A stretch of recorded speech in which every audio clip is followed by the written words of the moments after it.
Hey, you there. Thank you for watching, and welcome to Forge Lines Forever. Today, I have a 5v5 custom match here on the most amazing Nemoxys map generator. So let's go ahead and introduce our teams and our players, starting off with Team 1 here up in the northeast, ending with Team 2 in the southwest. I'm going to slow it down just a little bit so we have enough time to go over introductions and early gameplay. Starting off in the southeast is Yoji going first lane as a Seraphim. He is a 1900 tied for the highest rank on his team. To his northwest in Ruby Red, we have Pepe's going first lane as a Cybern. He is a 1400. In Pac-Man Yellow here to the northwest, we have Fur going first lane as a UEF. He is a 1700 going first lane. In the northeast, we have Puck Jr. going first lane as a Cybern. He is a 1200 and he is in Royal Blue. And on the northwest side of the map, we have Unknown going first lane as another Seraphim here for his team. He is the player tied with Yoji at a 1900 rating in Batman Gray. So for Team 1 side of things, they have 2 Seraphim, 2 Cyberns, and 1 UEF, which means Team 1 does not have access to Aeon technology. Starting off with Team 2's red player in the Chevy Crimson, we have Okpuck going first lane as an Aeon. He is a 2100, the highest rank on Team 2 and overall. And again, he's going first land. In the middle here for Team 2 in Emerald Green, we have Kinder 5129 going first land as a UEF. He is a 1600. In the rear guard slot here for his team, we have Wetman going first land in Amethyst Purple. He is a 1200 as a Cybern. To the east in orange, the color orange, we have Bereji Savo Pokan, or Bereji for short, or BSP, but I'm going to call him Bereji for short. He's going first land. He is a 1400 as a UEF. And last but not least, here in the southeast section of the map, we have Excited with 2 X's going first land, second air. He is a Cybern at an 1800 rating and glow in the dark green. So for Team 2 side of things, they have 2 Cybern, 2 UEF, and 1 Aeon, which means they have no access to Seraphim technology. Team 1, no access to Aeon. Team 2, no access to Seraphim. Let's go ahead and talk about how much Reclaim is still on the map. For 10 players, we only have about 7,600, so run that up to 8,000. So about 800 mass per player. Not a whole lot of mass, but it's definitely not 200 or 300 per. So, again, take what you can get, but definitely a little bit lower in terms of the matches we've casted in recent days. So let's talk about mass point layouts. And now I still have that stupid glitch on my screen, which is very, very annoying. But I thought we were done with it, but I guess not. In the middle of the map here for Team 1 and Team 2 to scope up, really the only high concentration of mass points are these 4 quad mechs positions. There's one dual mechs position. I think I'll call that a dual mechs because I highly doubt one team's going to only grab this one and the other team's only going to grab this one. It's definitely going to be cut. And it's definitely not going to be cut down the middle. It's definitely going to be one team gathering that. Besides that, there's not really a whole lot of high concentrated mass points. There's a couple pools of water to hide in and a tiny little bit of land in the southeastern corner.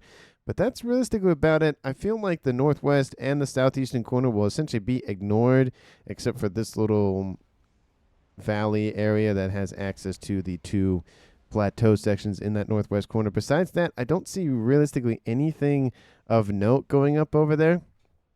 We'll just have to see if I'm proven right or wrong. And at 2.5 minutes with introductions and mass covered, let's go ahead and bring this game up back to 0. We are seeing the comms on both teams start to leave their main bases. We even see the comm of Wetman moving to the front line as well to assist his teammate of Kinder. I wouldn't be surprised to see Okpuck travel in this sort of northeasterly direction, and probably Bereji as well move northeast as well. We are seeing every comm on Team 1 moving to the center, and we do see Bereji moving, and we should see Okpuck moving pretty soon. Yep, there goes that move order to go. So all of the comms in the game are moving to the central line to establish some nice footholds for their teams. We're seeing a nice little group of a couple of mech marines and a nice little snoop getting a nice little readout what's going on in the middle of the map, running around, scurrying around before they get shot and killed. We do see a bomber out from Team 1's Yoji, but that gets shot down by an interceptor. Unfortunately here for him, that early bomber play will be denied. And Team 2's bomber play from Excited, that will get some ground, but there is an interceptor nearby. Will he get another engineer? All the engineers have scattered. They scatter. Bombs do drop, and he will get one last engineer before he is killed off. Yeah, I'm gonna have to select somebody because I'm getting annoyed at the stupid visual glitch. Anyway, the last couple of matches didn't have that issue, but for some reason this one did. I don't know why. There is a bomber play out from the other great player on Team 1, out from Unknown, going after Ocpuck's setup. We do see a couple of Team 1 P-Gens almost killed off, but he does look like he got a Thistle one line to deal with that incoming bomber. So some players on both teams did go for that early bomber play, but it doesn't look like they're going to try to do it once again. And, I mean, early aggression is nice like that, nice little bomber. But when you're going after engineers in the main base, it doesn't really do a whole lot. It's only when it's on these outlying kind of mixes, or if there's, you know, engineers transported in a corner or something. That's when the bomber really shines and you see the impact that it can have. But in these kind of matches where there's not a lot of mass points and, you know, I don't think it's really worth it. But, I mean, some players do think it's worth it. So, again, differencing of opinions and all of that. But it does look like all quad mix positions have been taken up by Team 1 and Team 2. We're starting to see a little bit of that front line starting to form here between those two players. And it looks like essentially it's almost mirrored. We see Team 1 and Team 2 3v3 in the middle with 1v1 here in the southeast. We do see Team 1's Unknown getting a nice little advantage here. Ocpuck is not pushing as much as I think he probably should. Is hanging back a little bit, just pumping out a couple of Team 1 P-Gens to boost up that adjacency on that T1 factory. But the first upgrade has been started by Team 2. It is by Bettergy going for gun and range on board that UEF commander. And that will be a nice little boon. He's able to deploy either directly in front of him or to his right to assist his teammate of Excited. Again, same thing can be said by Pepe's, but Pepe's hasn't gone for any sort of upgrade. He does have a lot of Mantis, which means he can go for that engineering suite additional faction bonus, or I guess that's more of a unit bonus, not necessarily a faction bonus. But if he needs to go in for an upgrade, he has some pseudo-engineers to assist him. But gun damage and range over here to the north for Furfur. And we do see gun damage and range going on the way here for Kinder. So 2 Zephamp on Team 2, 1 Zephamp on Team 1. And we do see Unknown going for speed and range over here with that Seraphim Commander. Ocpuck probably needs to go for at least range and speed at a minimum to help compete against that. We do see another bomber outbound from Unknown. That's going to get shot down once again by those interceptors. And T2 already on the cards here for Ocpuck, and he's moving those units northward. He might either try to go slingshot around or just go kind of just a hook maneuver in that direction. Wow, look at this. Look at all the upgrades. Nice little line of them. One just finishes for Furfur. He actually finishes it before his opponent of Bettergy does. We do see a speed and range upgrade going down for Yoji as well. It does look like not Furfur, but Yoji tried to go for a nice little drop of some FAMs, but that didn't really work out, unfortunately, here for him, and those get caught and killed off. Excited is on the front line by himself, has a lot of engineers nearby, but that's really about it, and those units are not going to rotate to intercept.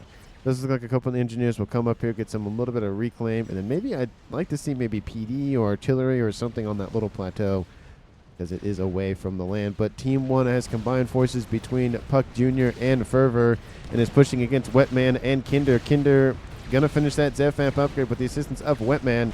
And that frontline facility and T1 Mexes are under threat, and actually half of them are gone. It does look like Team 2 will be forced to retreat in the face of this kind of firepower. But again, it is Furfur with 1 gun upgrade, Kinder with 1 gun upgrade versus a Cybran and a Cybran with non-upgraded anything on board that chassis. So it's essentially the same in terms of numbers and damage, but the units were definitely a big help for Team 1 to get that quad mix position down. Speed has been completed by Ocpuck. He already has range on board, and Unknown is going to walk right into it, and that upgrade needs to finish sooner rather than later, or Team 1's going to gain a huge advantage, kicking Ocpuck back to either his main base or out of the game entirely. And Kinder trying to face off against these two comms in the middle by himself. Puck Jr., excuse me, is sitting there being his nice little bodyguard. Stealth coming on the way here for Pepe's. He has gone on board that commander. Bettergy is in the yellow. He's taking a decent amount of hits. Looks like there was attack earlier on by him. And a lot of jostling between both of these players. We can see in the west, no, pushing against Ocpuck. Ocpuck did not finish that speed upgrade, but does, of course, have the all-important range upgrade. So at least he can fire in a better position than just having to push in and be in range of Unknown. But Unknown is not going to stop. And some units from his teammate, actually from the teammate of Kinder, actually coming in to assist Octpuck in moving in. They get pinged by probably Team 1, and a couple of Blazes come in to intercept as well. A couple of PD also being built to assist in defensive measures. But Unknown is going to push, and push he will. He's not going to stop until he forces Octpuck into his main base, or that is it. Units come in from behind and cut off any sort of retreat for the time being. Unknown is just going to keep on pushing. I think his goal is to kill Octpuck or remove him from the game. Either or option would be good, but Blaze is trying to be built and hurriedly assembled to be able to ward off this incoming T1 threat. And Unknown still dealing with a couple of strikers just blasting his commander. And Octpuck is staying a little bit away. He doesn't want to be caught because that is a gun speed and range upgrade versus a just range upgrade. T2 facility is under threat here. Now I do have to split it because there's some action going on in the middle. So in the east, I'll show that, and in the west I'll show this, and I'll put the mini-map in the middle. Octpuck has dealt with most of the T1 spam now. Is now going to face off against Unknown's commander. He is very by him. He's very much far forward and has a long way to escape. And we do see Kinder moving into assist with his commander, so it's going to be a 2v1 scenario here pretty shortly. And that T2 facility is the main target for Unknown. He wants to take it out, and I think he will get it. Good job on him, but it will cost him most likely his commander. He does have 2-star veterancy on board that commander, but I don't know if that was really worth it. Does look like that attack earlier on kind of didn't really do a whole lot, unfortunately, here for either team. But Unknown is going to drop into the red, and it will be the first casualty of the game for Team 1. And there he goes, killed by Octpuck. He did take out the T2 land headquarters, but I don't know if that was worth it, and Team 1 will lose one of their Seraphim players. Move that mini-map back over there, and is now a 5v4 in favor of the southwestern team of Team 2. And Betagy has a very nice T2 facility, very far forward, building some engineers for probably either Reclaim or some PD, most likely PD. And yep, that is what he's going to be building. It's going to be a nice little firebase in the middle, protecting that quad mix position. Team 1 has a nice advantage here of being able to grab the quad mix position and forcing Team 1 back a little bit due to the Team 2 a little bit due to the fact that Kinder had to retreat to assist his teammate. But I don't think it was really needed him to do that, but it was a good security just in case that Calm tried to get away. And like I said, Unknown came in, forced his way in. He probably should have retreated once he knew the forces from Kinder were next to him. I knew he wanted to go for it, but I don't think it was worth the destruction of that T2 headquarters. It does hamper the effects that Team 2's Octpuck can have in the game for now, but I don't think it was really worth it for the time being.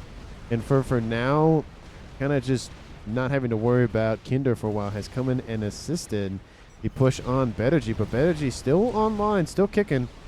And Pepper's coming in to charge. That T2 facility is still alive and is producing engineers. I would hope he probably should produce some pillars for some assistance. But Betagy being forced back by Pepe's commander. He does have stealth on board. And I think some probably T2 radar is definitely a nice use case for that. Because even though Team 2 can't really see him, because of course he can't be spotted, probably some air scouts combined with some radar would definitely help. And there he goes off the radar as well. But Wetman moving to the middle of the map once again to assist his teammates. And it does look like Kinder is massing to control that 4 mechs position, the quad mechs position. But Junior's on an upgrade, and Kinder's just going to go right for it. We'll get some nice damage out of this, and we'll sit out of range and be able to target him without fear of being shot at for now. I think that's probably a gun upgrade, and once that finishes off, Kinder's probably like, yeah, it's probably not the best idea that I just sit here. He does drop Puck Junior up. Oh, at low, kind of in the upper yellow / greens, the upper yellow / lower greens. There we go. And a bunch of forces are inbound here from Excited. They're not pushing relatively. Yoji's going for an upgrade, probably Nano, if I were to guess, at this stage in the game. No, it's T2. Now he's going for Nano. Okay, well, I was half right. He didn't go for Nano when I said he would, when he was going for it, but he did go for it next. But it does look like Team 1's Fervor has to play double duty now, of course, because he has to deal with Octpuck on the west, and now both Wetman and Kinder on that more central line. We do see a nice little gap, but these mixers are just in no man's land, and neither team can really hold on to them for long. T3 definitely should be done by now by both teams, and it is. Is there a secondary air player at this stage in the game? No. No, so neither team really going for another air player. That could be a good advantage or disadvantage. I have seen it where some games it is and some games it isn't. So it just depends on what the land situation is between the teams. But Okpuk has speed and range on board and will be able to take out that Team 1 PD, but probably should go for advanced range if he's going to be aggressive with that commander. He has taken some hits, but he's recovering pretty nicely, I'd say. And we do see Yoji pushing forward against Excited. Excited has stealth and gun versus Yoji's nano T2 and gun. So 15,000 hit points versus 12, and you can really see it. All of the units now have to focus on Yoji, and there they go. All those Mantis and those Rhinos focusing down that combo of Yoji. Of course, Yoji has nano, so 80 hit points a second, so it's going to take a lot of firepower to kill him. We do see units coming into assist here from Bettergy and from Pepe, so it might be a nice engagement here for both teams if they can kill one of these players off. But Excited is still holding strong. He's still in the green. But again, 9,000 hit points in the green versus 10,000, 11,000 in the yellow. So still has more hit points on board that commander for Yoji, and he's repping up more than his opponent is at the current moment. But we do see some missiles being launched there by Pepe's forces. Bettergy trying to spam up some T1 facilities. A couple of TMD have been built, but need to build more, and he's going to build a nice little PGen up front and then shield it after that. Team 1 trying to control Team 2's ability to grab this by building a couple of PD right here. So engineers can't easily just come in, but there are some counterattacks going on here from Okpuk, assisted by Kinder. Kinder's going, nope, not going to go this way, directly up the middle, going to go north and assist Okpuk where they're a little bit weaker, and that's definitely the place I would start with, because of course Furfur has to now rotate from the middle to the west, and that takes time. And with two commanders both with gun on board at a minimum, it's going to be a nice little boon to that western side here for Team 2. And Excited still being forced back by Yoji, or at least can't really engage very well. We do see those Ilshis, those nasty little T2.5 units starting to infiltrate the ranks of Yoji's frontline forces, and those are going to be a huge boon to him. Rhinos cannot hold the candle to the Ilshis, sorry. You got 2,500 hit points on board them versus 19. I think the fire rate is better. I think obviously the damage is probably a little lower to compensate, to make it a more balanced, but still, the Ilshis are really, really good. And I will never, ever not stop saying that. So, speed and range going down here for Wetman back here. He is the air player, and it is about 15.5 minutes, so usually those air players usually rotate out, or comms in general usually rotate out about 20 or so minutes. So, probably a good idea that he does kind of start heading back in that direction. So going for speed and range is kind of interesting, but that does mean that he does want to use his comm a little bit more aggressively for the next couple of minutes, though. But Okpuk trying to assist, getting some reclaim, and he's taking a lot of hits, dropping into the low yellows here. Puck Jr. is just forcing him back, and Okpuk coming in to assist as well. But both comms for Team 1 are in the yellow. Okpuk at full health. Does have a couple of veterancy on board, but neither team really going for any T2 snipes in terms of either Corsairs or some gunships or Janus or any sort of that, fighter bomber / gunship rush. Both players really focused on land, and that's really about it. And that does come from the fact that Team 1 or Team 2 don't have a secondary air player. That's usually when you see that strategy, is when there's usually the secondary air player goes for that sort of snipe. Not always, but usually. I did see it in the back line. There is a nice little Strat bomber online, a nice little Revenant. I don't know if he's going to build another one first. He's going to build spy planes to be able to see what's going on Team 2 side of the map. He already has one over there. And Team 2 doesn't really have... I mean, they have some air forces, so they can kill that bomber off. But it's going to be interesting to see how that engagement does occur. I think the main goal for Team 2 is to take out the bomber once they find it. Once that's it, then the ASF are kind of just a moot point. Moo? I always say moo from Joey from Friends. It's a moo's opinion. It's moo. It's a cow's opinion. It's moo, not a moo's opinion. But Pepper's going for a nano repair on the front line. So he has dual shields as well and some tickle cannons to assist in defensive measures. He'll be fine for now. The Calm of Energy cannot assault that base by himself. Least, or shouldn't do it. I mean, they are tickle cannons, to be fair, but they can do damage. Again, 1,000 of anything can kill anything. So, it makes a difference. Your 1,000 small cuts can almost equate to one large cut, essentially. But Furfur still holding line against Okpuk with the assistance of Puck Jr. And whoa, where's that overcharge going? nice little spin. Spinning, that's a good trick. We do see Yoji coming in to attack Bettergy, and Bettergy's forces are over here to the west, which means He's pretty undefended. Bedergy is going to retreat in the face of that. Again, T2 Nano and Gun Commander. Bedergy only has Nano and Guns, so still can fight in that regard, but is missing those additional hit points. And now has a missile launcher online, has a few of them loaded. That one has a couple of missiles in the clip, but probably needs to fire those off or do something with it, because he's going to lose this position. Even if he didn't have the T2 assistance from Pepe's commander, it doesn't even matter. That position is going to die. Launch the missiles. Launch the missiles. You got to launch them now. There goes the overcharge. Kills off half the health, and there it goes. It's all gone, and all those missiles are wasted. We do see those forces inbound from Excited to come and intercept the middle of the map here against Yoji. It's a nice little T2 engagement. A lot of rhinos. We see some Ilshis mixed in there as well. The comm of Yoji is going to be perfectly fine. He has, again, T2, Nano, and Gun on board. We do see the comm of Team... Oh, shit. Sorry, I forgot. Oh, shoot. I think I said that. I don't know. Excited moving into from the east to the north. And it does look like Yoji is going to try to intercept that comm once again. Yoji has had it out for Excited for a while now. And it does look like Team 1 now will gain the control of the middle of the map, forcing Team 2 to, again, be a little bit more defensive in their measures and also very conservative with their efforts to go for upgrades on board those mexes. But I do not see that bomber. Oh, bomber's still there. Those look like maybe some ASF or something. We're having a fight over there. No, there's some over here. Don't know what's going on with that, but we'll see. There's a spy. There's a spy. What the what? The ASF went. No, we'll just ignore that spy plane. So that's fun. It is Excited versus Yoji, and Excited might just die here because those Ilshis are right next door, and they're pummeling his face. And we can see that Yoji is not giving up as well. We see those Ilshis just continue to just infiltrate those ranks and push forward. The rhinos can't keep up. The overcharge is still assisting, taking out the rhinos as well. And Yoji focused on taking out the units, and I think Excited was a little bit more focused on taking out the comm.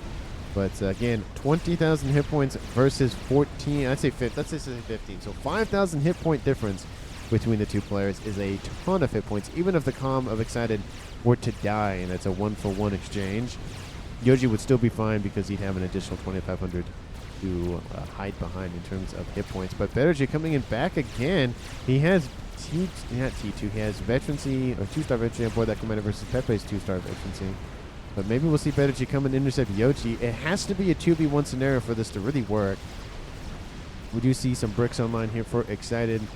And do we see any sort of T3? No, we don't. So Team 2 has the advantage right now. If Excited can push this, he could kill off Yoji, the other 1,900 on Team 1. But I don't really think just interceptors flying about, shooting at one another, not really anything realistically to worry about. At this stage, both players should have T2, or at least a couple of flak in there. But a lot of missiles are online, these flapjacks, trying to force back Team 1. And there's a lot of them, but I just don't think it's really going to work. We do see Team 2 coming back with a nice little vengeance here and grabbing this quad mechs, and has actually taken out, I think, all of the T2 mexes up here for Team 1's Furfur. So it does look like Kinder has gotten his revenge in that because Furfur has now rotated to the west to deal with Akbuck. And Puck Jr. has retreated. Don't know where he went. But we see a large line of T2 units inbound here for Team 1's Furfur's main base. We do see some T2 Renegades spammed up here by Puck Jr. to assist in defensive measures, but I don't think it's going to go very well, unfortunately, here. T2 mexes are on the decline here. 1, 2 mexes are down. Nice little E storage will blow up if it gets shot at more. But T2 land headquarters upgrading to T3 will not finish. That's a lot of mass and energy to lose. Oh, that's got to hurt. Furfur does have his base over here to the west, but that is going to hurt. And that bomber over there does get spotted by Team 2, so that's not great for them. There is a transport inbound with a couple of Harbingers on board. That's going to be interesting. That actually will get spotted by Team 1, but I don't know if they have a counter to it. ASF are not going to... Oh, they're going to go for it. Transport's going to go all the way to the edge of the map, but it does have to drop shortly. There it goes, and it will get shot out of the sky very, very quickly. Those units now rotating eastward, going after Team 1's Pepe's base, and those gunships still trying to take out those pillars. We do see some bricks online now here for Team 1, but I think that attack is kind of fizzled out for now. Team 1 gaining a little bit of ground here in the middle, but they're losing ground in the middle on the western side. But Kinder has a lot of T2 to deal with, both Ilshis and pillars just running him down. He does have 3-star veterancy, and he needs a couple of overcharges. There he goes, takes out 4 pillars with that shot, but still has a lot of firepower to deal with from those Ilshis and pillars. Needs another overcharge, but Okpuk is defeated by Fervor in the west. And it does look like it is now a 4v4 tied up game. It might be a double kill. No, the assistance from Kinder's forces might just be enough to kill them. Once these Ilshis are down right here, it should be fine. But Kinder's being heavily focused by Team 1's Fervor's forces. He's in the middle yellows now. One more shot on a couple of these Ilshis will be a nice veterancy. There it goes. Gets another veterancy up to 11,000 hit points now, and he'll be fine. But Renegades are inbound, but ASF are also inbound. So there they go. They're going to go after those gunships. They should have gone after the commander, but the ASF were just right there. So Team 1 gained some revenge on Okpuk for killing off their teammate of Unknown. And now this western side is completely just open once again for Team 1 to go after. But in the east, we have three of the commanders on Team 2 on this side of the map, with only one on that western side. I can probably see Wetman rotating in that direction. He's falling back a little bit, and Team 2 has been falling back for a while. Team 1 being highly aggressive, especially with these sniper bots. Team 1 with their only a couple of air factories. At 24 minutes, it's kind of rare to see that many, not that many from both teams, really surprisingly. And at 24 minutes in this game, I think it's time to go over mass, income, and the like. Team 1 at a little bit shy of 500. Team 2 a little bit shy of 600. About 100 mass differential between the teams here in favor of Team 2. Both teams have lost one player, that being Okpuk on Team 2 and Unknown on Team 1. And about map control, I think it's about 50-50. This is just in dead space anyways, so it doesn't really count. So if that were to count, I'd say Team 1 at 55, Team 2 at 45. I wouldn't say anything more than that. But besides that, Team 1 still pushing the southeastern side against Team 2. And of course, if you haven't done so already, please like the video, subscribe to the channel, share this video with everyone, especially your pets. And again, thank you so much for watching to this point in the video. I appreciate any and all eyeballs for any and all time, whether it's for 1 second or 1 hour, depending on how the games go. I definitely appreciate it. So again, thank you so very much. And here comes Better G trying to claim this quad mix position once again from Team 1. But there's a transport over the top here for Pepe's. Has a couple of units on board their bricks. AA tries to come in and prevent the transport from landing, but those bricks will kill off those skyboxes very, very quickly. And I don't think anything that Team 2 doesn't really have much of anything to stop this. There are a lot of engineers coming in to assist. They're building up some Team 1 PD, but at least one Giant Mechs will go down, I think. The engineers are being heavily focused, and they're not going to spam out Team 1 PD back there. Shield is down. We have some gunships shooting at them from the sky, so not a lot of damage, but again, something's better than nothing. And those bricks are being killed off very, very quickly by that PD. We even see a Titan coming in to assist, and there goes that brick. So essentially 2 bricks were killed off for 1 shield and 2 engineers. Definitely favoring the mass on Team 2's side of the map in terms of what they lost versus what Team 1 lost. It was a nice attempt, but Team 2 was just barely prepared enough to deal with it. Team 2 is Better G, not producing a lot of T3 units, or, well, he has some missiles, but that's it. He's doing essentially all missiles. Doesn't have any tanks, doesn't have any shields, doesn't have any sort of that. And, I mean, Team 1, I mean, they're producing a lot of missiles as well, but don't know if that's the play. Missiles are inbound to Pepe's commander, takes a nice little volley of them. Will be forced to retreat. They are T2, not as powerful, but still, a couple thousand hit points to lose, and a couple of volleys also hurts. But Nano advanced on the way here for Yoji. Maybe we'll see him transition into the regen or T3 or something to boost up those hit points. Probably. It would be interesting to see regen or being used for him. But maybe he'll go for something else. We'll see.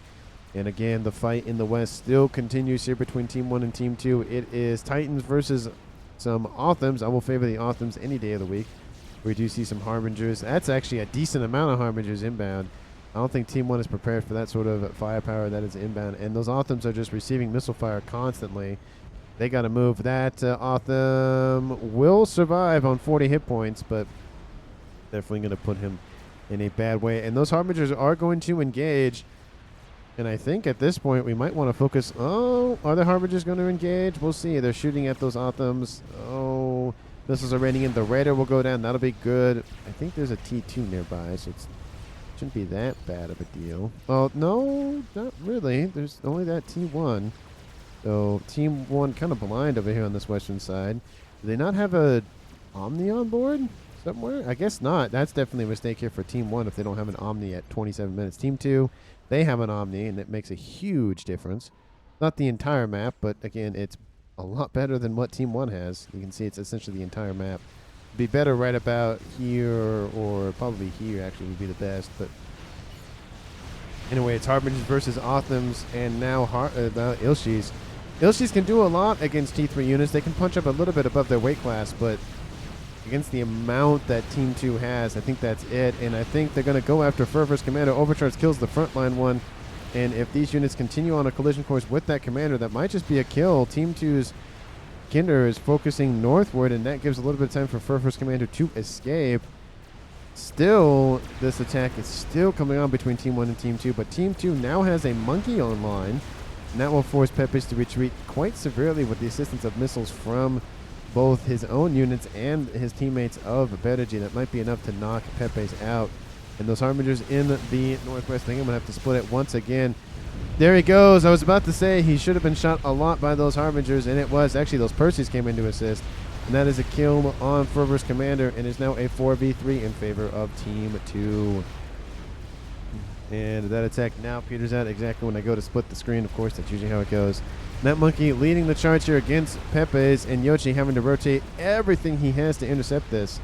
But there's a lot of bricks in this mix, and they are just wreaking havoc against Team 1. That is not going to look good. 28 minutes on the clock, and Team 1, I think their best line of defense is now crumbling on this eastern side. And this, western side is essentially non-existent. This base here for Pepes will just go up in smoke. He inherited it from Fervor, who inherited it from Unknown. And I don't think it's going to last very much longer.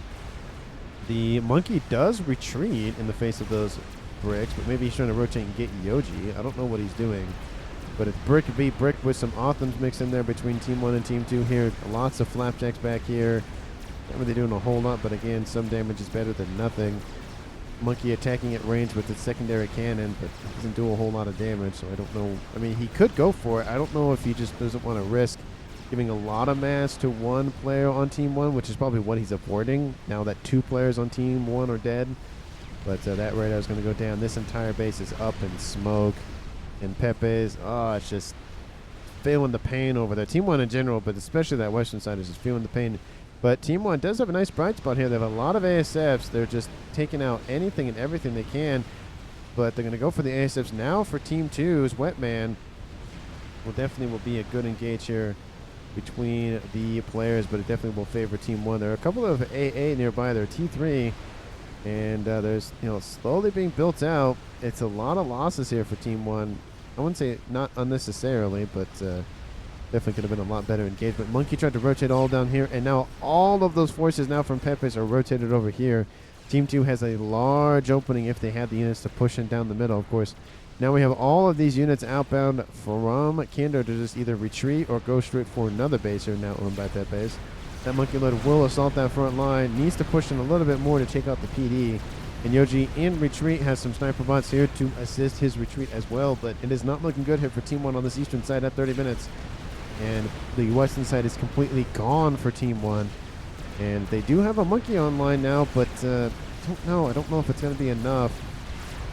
You can see that monkey opening its nice little face laser or head laser or whatever you want to call it, and killing anything and everything in its path. It does have 1-star veterancy on board, almost at 2 versus a non-veterancy Monkey Lord, and that Monkey Lord from Team 2 wants to stay out of range.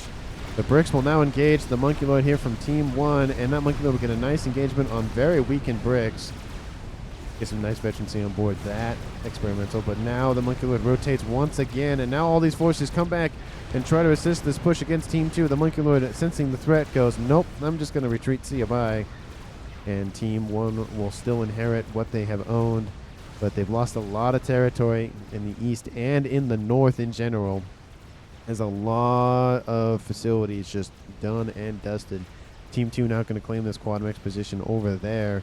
And Team 2 essentially now, quote-unquote, owns the entire western edge and northwestern corner. There's a couple of Team 1 mexes, but that's not really anything to scoff at this stage. With Team 2 at 1,000 mass income versus Team 1 666. That is a ton of mass to be ahead. It's essentially a 3-2 advantage.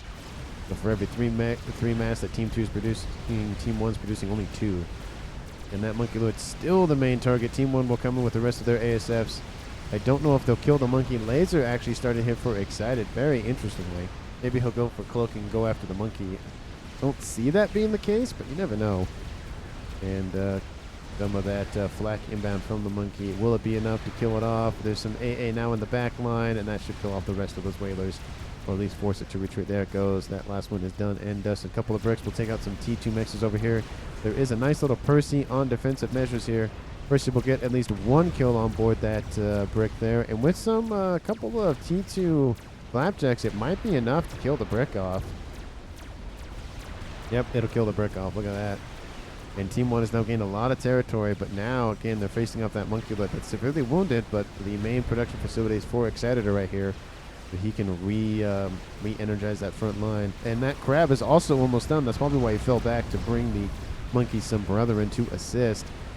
But that Monkey Lord from Team 1 also in the yellow at 1-star veterancy. It's not looking good for either of the Monkey Lords, but for Team 2, I would definitely say they're in the lead in that regard. And those units are still going here for Team 2. They're not stopping here for Kinder. He is just pushing and pushing and pushing. Pepe's actually in the yellow.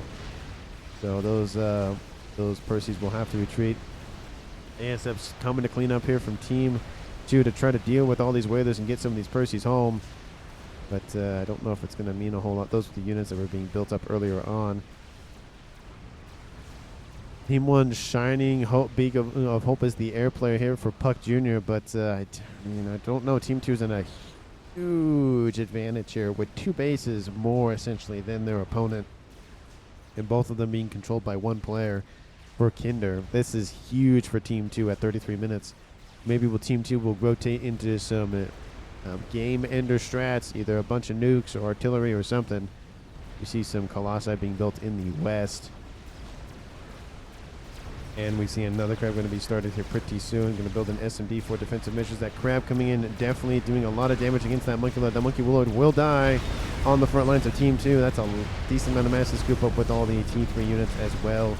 And Yoji's forces will rotate out, and Pepe will continue to go in, and all these forces are just being funneled into the meat grinder here. A couple of bricks and engineers will die, but that's realistically about it. A couple of AA hangers as well, but the Monkey should be killed off by Team 1. It should just be done and dusted, but those units will now rotate back. Oh, it's definitely a missed opportunity here. They probably could have killed the Monkey Lord off a lot earlier, and now the Crab is in range for taking out some of those lightning tanks and those sniper bots, and they kill off most of them. Oh, the dual shots take out 2 of them. Nice shot. Oh, it's all the sniper bots. No, they hurt. And Excited actually cancels his laser. Very interesting. I don't know if he did that on purpose to entice Team 1's Yoji to attack, but if it worked, it worked. So there's that. I love how there's just a spam of Team 1 AA, a couple of T2 as well to protect the southeastern section of the map.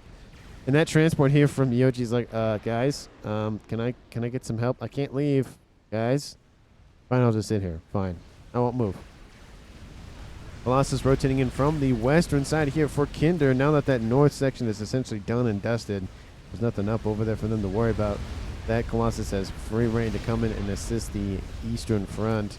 There are some bricks rotating to intercept them, but takes his G. Probably to Kinder is probably what he's talking about.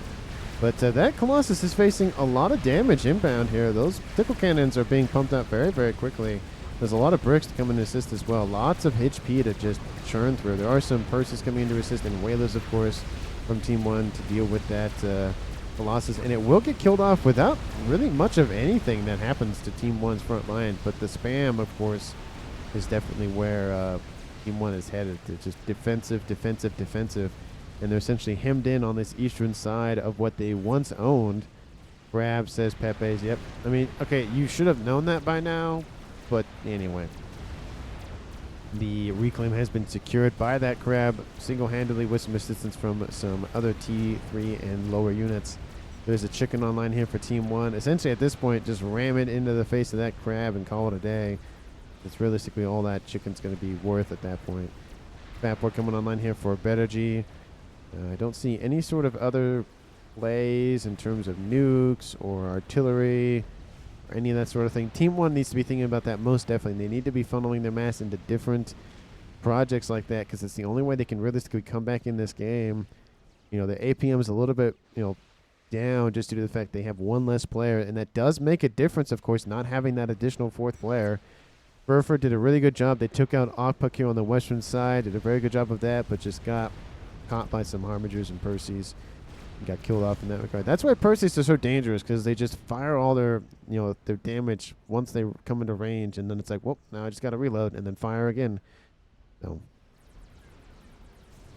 we do see now 2 chickens online here for Team 1's Yoji. That is going to be enough to force that grab back, but most of that mass is going to be scooped up, if not all of it by now. And there's still 7,000 mass to scoop up from that monkey wreck, and those chickens are inbound, and they're not going to stop. Team 2 has an additional crab online, and with 2 crabs, that's it. That's it. Those chickens are not going to mount any sort of meaningful engagement. There's a crab online here for Pepe's, and there is a Galactic Colossus online for Kinder. That crab needs to start rotating backward, or at least focus on one or two of the chickens. He's receiving a lot of firepower, needs to start retreating. Force the chickens to come in to closer range to give some time for that additional crab to come in and intercept. The chickens will kill off one of the crab, but I don't know. I don't know if this push is going to mean as much as I think Team 1 thinks it's going to mean. That Colossus is coming in to engage that Megalith, and that Megalith is going to get overrun by some T3 units. Crab still rotating. The first chicken is going to come out and be like, nah, it's fine. I'm just going to see you bye. And another monkey is being built here by Team 2. Laser started once again by Excited. Chicken is coming into range of the crab. This might be enough to kill the crab off. If the crab doesn't keep moving, the crab will not move, which means that second chicken will kill off that second crab with the Ion Storm. And the bricks are coming in and starting to demolish his front line. Fatboy now on station to assist. Multiple Monkey Lords are being built by Excited. I don't know if he has a lot of mass or whatever to spend, but that's it. The Ion Storm doesn't kill off the crab, but Team 1's forces did. Lots of spam coming out from Yoji. These bricks going after some T2 P-Gens and some shields, but realistically about it, at this stage in the game, losing a couple of T2 P-Gens isn't a huge issue because T3 definitely should be perforated every which way on that side of the map now. But the T3 land headquarters, it's almost in range. I think it's just barely out of it, though. Those bricks will be dealt with. And Team 1 took out 1 crab, actually 2 crabs for 1 chicken. The other one is severely wounded, though. The Colossus did end up killing off the crab in the middle. And Team 1 has the advantage in the air. They're just not pressing it as much as I think they should. Team 2 has gone defensive measures with air. And you can see just the amount of T3 AA that has been built by Wetman, 33, and it covers a huge amount of area.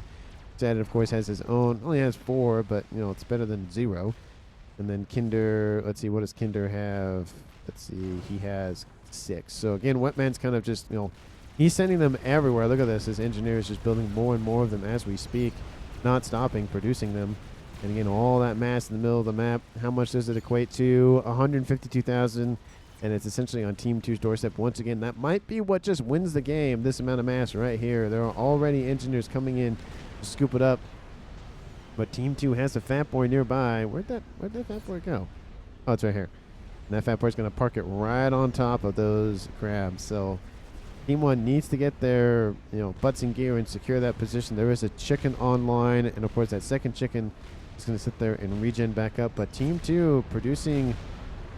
Where'd that other monkey go? I think they had a monkey right here. Oh, it's right here. It's just hiding in the construction of the other said monkey. The chicken now trying to secure that reclaim here, but again, those engineers are already on station, scooping up all that mass as much as they can, focusing on the higher ticket items, being that the crabs. Engineers are now on station. Yoji and Team 1 needs this mass to stay in the game realistically. The FAF are going to start pumping out fire, taking out all the sniper bots back there. And the chicken will now engage the monkey. Monkey coming in. The laser has now engaged. It's just a time of how fast can that chicken kill off that monkey. And we see some bombers coming in to assist. Team 3 shields were coming in to assist the chicken. The chicken will get killed off. That's essentially now just a mass donation here for Team 2. Team 1 needs to get that those engineers, their butts in gear and deal with all of those other engineers here from Team 2. And the Ironstrom singes an engineer or two, but that's realistic about it. Engineers are now scooping up all that mass. Monkey is still alive. Definitely not what Team 1 wanted to see in that engagement. Cloaking has started here for Excited. He's going to pull the whole laser. You can't see me nonsense. The John Cena like hand in your face kind of thing.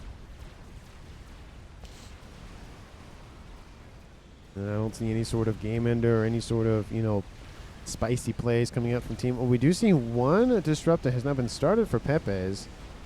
Anything else here from Team 1 producing more chickens?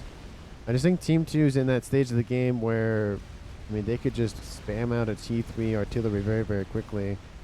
I see one planned for Team 2, and especially due to the fact that their eco is significantly higher than their opponents. Team 2 at 1.5, Team 1 not even crossing 1,000 yet. And one Colossus is down. Second Colossus will die, but the crab will get killed off. And the whalers will come in. Just Team 1 has the advantage in the air. They're just not using it as much as they should, just producing whalers. I know they can't go off a lot in the air game just due to the fact that Team 2 has really locked that down with all their AA. But, just if you notice that air isn't going to work, then just produce all of your ASFs and some whalers and go for something else. That can do damage. Team 1 is doing that with their artillery, but it's slow going in that regard. I just think Team 1 needs to just pull the trigger and go for it. They're now being pushed back by Dual Monkeys and Fat Boy in the eastern side. And they're scooping up all that reclaim that was once here. That's going to be fuel for the fire for Team 2 to just shove it down Team 1's throat. And I think at this point, I might actually speed it up just to 1 because it's just... I see the writing on the wall for now. But that might not be clear for everybody watching. I made it a point. There's a nice little chicken down here. Hold on, I'm going to slow this down for a second. This could do something. If they can kill off, let's say, Excited, that might be enough. But the downside, again, if you kill off a player on Team 2, all that's going to do is fuel the eco for another player on Team 2. So I feel like Excited is in danger of being killed off by the chicken. But just don't know. There's a couple bricks assisting from Pepe's. That... chicken is receiving some fire from behind from those bricks. A couple of mixes are being killed off. A couple of Oh, you're not going to go for it? Oh, the crab is done. That's why he sees from the ASF that the crab is built, and that's going to stop that push very, very quickly. So that chicken did look like it was going to be very promising, but unfortunately it was not, just due to the fact of the presence of one experimental from Team 2. I was wondering if that other crab would be enough to force him to stop, but there was already one there, so doesn't even matter. Those chickens are pushing in once again against the Fat Boy and Dual Monkey Lord, but again, as you try to chase the Fat Boy will shoot at you as you're constantly in range. And I feel like the Fat Boy actually is targeting the correct chicken, because the closer the weaker of the two chickens gets, the easier to get. Wow, that's a lot of movement going on from Team 2. That's the easier it gets for Team 2 to scoop it up. The monkey will stop the the chicken will stop the monkey in its place, but that doesn't matter because the crab comes in and assists the monkey in killing that off.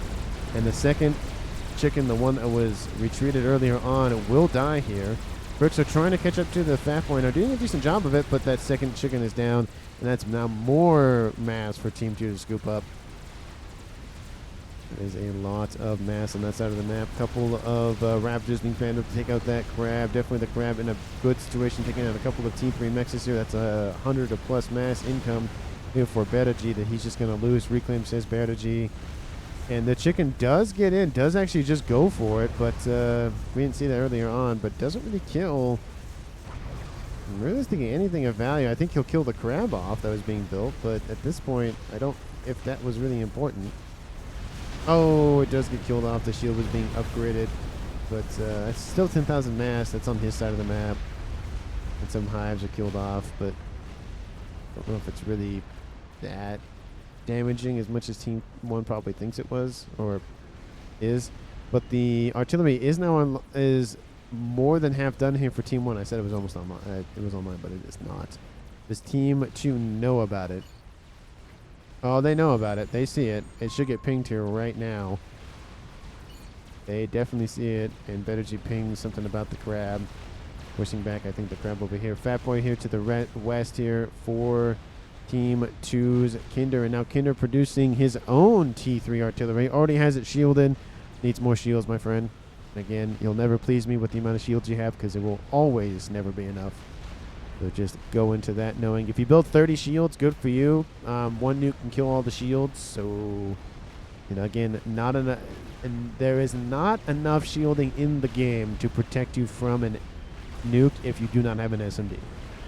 There just isn't enough. So, unless for somehow you can divert the missile with the volcano or something, which I have seen one time. And which was very weird that you can divert a T3 tactical missile, which is a strategic missile, excuse me. It's still going to blow up. Like, the nuke's still going to go off, but at least you can divert it a little bit away from its target, which is, of course, better than nothing.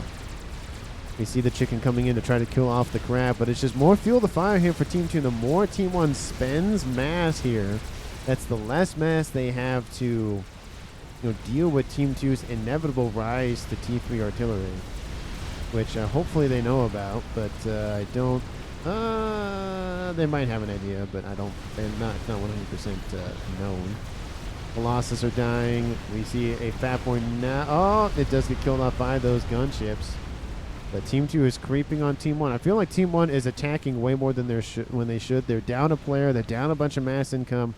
They should force Team 2 to engage on Team 1 side of the map and have all of this mass that's right here be closer to that front line. It is a little bit closer now, but you see all this mass on this middle section is essentially mostly owned now by Team 2. And it was, you know, at least in part by Team 1. So that should happen where, you know, when you know you're on the back foot, do not force the issue. You know, defense, you know, have defensive measures, fall back, build up a bunch of defenses, build a bunch of experimentals, and force Team 2 to engage on your terms, not engage on Team 1's terms. But one artillery has been built by Team 2, outbound by Bettergy, and the second one has been built by his UEF teammate of Kinder, versus the one that's already been built by Team 1, but the shields are down. Oh, and there it goes. One shot takes out the P-Gens, and that is it. Oh, that's got to hurt. That has got to hurt. I killed Artie. Good, says excited. I think I'm going to speed it up once again to 2. And those megaliths are just being bombarded by gunships. They're the whalers. They're not as good as the broadsword in terms of air-to-ground damage, but it's better than nothing. Now the air grid is being targeted by Team 2. And once that goes up, that just might be it here for the game. 48 minutes on the clock here. And Team 1 has been on the back foot for a while. They've tried to force the issue against Excited, but just don't think it really worked out the way I think they wanted it to, of course, because they want to win the game, because why would you not? There's a chicken down here. There is a nice little Soul Ripper on mine. We hardly see these used today, or a lot. I guess a couple games ago there was another one, but still. I don't see a lot of them being used in general. I'm going to slow it down back to 0, though. We are approaching the 50-minute stage of the game. It's just, look at the air grid down and up in the northeast. It's just not going well here for Team 1. They're doing it, well, I don't know if the start of the demise for Team 1 was the loss of Unknown, but I feel like Unknown should have retreated. And Team 1 did come back and take out Okpuk, but I don't know. I think this should have been a lot more on the defensive rather than the offensive. I do get it. You know, if you don't attack Team 2, then they can just sit there and build up. But, you know, when there's a lot of mass being donated, you can see, I mean, the reclaim's pretty steady between both teams. You can see 342,000 versus 331,000. But total mass accrued 600,000 more, almost 700,000 more, excuse me, for Team 2. Just, you can see that makes a huge difference. And mass is only one indicator of who's going to win the game, but I feel like this game was definitely one of those kind of, you know, mass makes a huge difference, and you probably should pay attention to it kind of thing. Those Okay, but artillery still running in against the air grid. The T3 air headquarters is still fine for now, but if that P-Gen goes up in smoke, that might be it. There goes the shot. Takes out the P-Gens and takes out the T3 air headquarters. And I think at this stage in the game, at 52 minutes, I'll speed it back up to 2. Counterattacking is going down on the eastern side, but another chicken is killed off for Team 1. And the Monkey Lord does retreat in the face of the other one and the Ion Storm. But you can just see, look at the influence that Team 2 has on the map. Artillery raining in constantly here by 2 UEF players. 2 artillery built by Vertigy, 1.5 built by Team 2's Kinder. Against no artillery here for Team 1. Well, there was one built, but the one got killed off. The second one was being built that I also got killed off. Colossus charging the front line, receiving artillery fire to the face. The air grid is being slowly riddled away. Teleporter has been started here for Puck Jr. I don't know at this stage if it's going to really matter. Team 2 should have telemaser defense, at least in some degree. There's a disruptor coming online here. We saw that actually planned a long time ago, but it doesn't actually materialize. Well, hold on. No, okay. So it's just coming out from Team 2. Satellite being built here by Vertigy. Satellite being built here by Vertigy now. That artillery is going to be finished off here. And it's just, no, it's not looking good here. Pepe's trying to build some more crabs, but I feel like the transition to T4 definitely didn't. Oh, that's going to hurt. A lot of those engineers are going to be blown to smithereens after that artillery shell lands. A couple of those hives get killed off. Oh, one engineer gets singed. And shield does come back online. P-Gen now down. Well, look at the air grid back here. It's gone. Everything is gone except the shield and a T3 Mechs. That is gone. Everything is done and dusted. Teleporter is coming online. Laser still needs to be built, but of course, Puck Jr. doesn't really have a lot of energy reserves, so it's going to be slow going here for him. Yoji now receiving fire from the heavens against himself. And again, that's why I split it up to 2. We can kind of see the way this game is going. Well played, team, says Vertigy. Nice game. It was a very nice game. It wasn't toxic. It wasn't any of that sort of things that we see in some games. But it was good to see kind of a pretty much essentially T3, T4 game, except for some artillery. There wasn't any space laser spam. There wasn't any, RASCOM spam or any of that sort of stuff.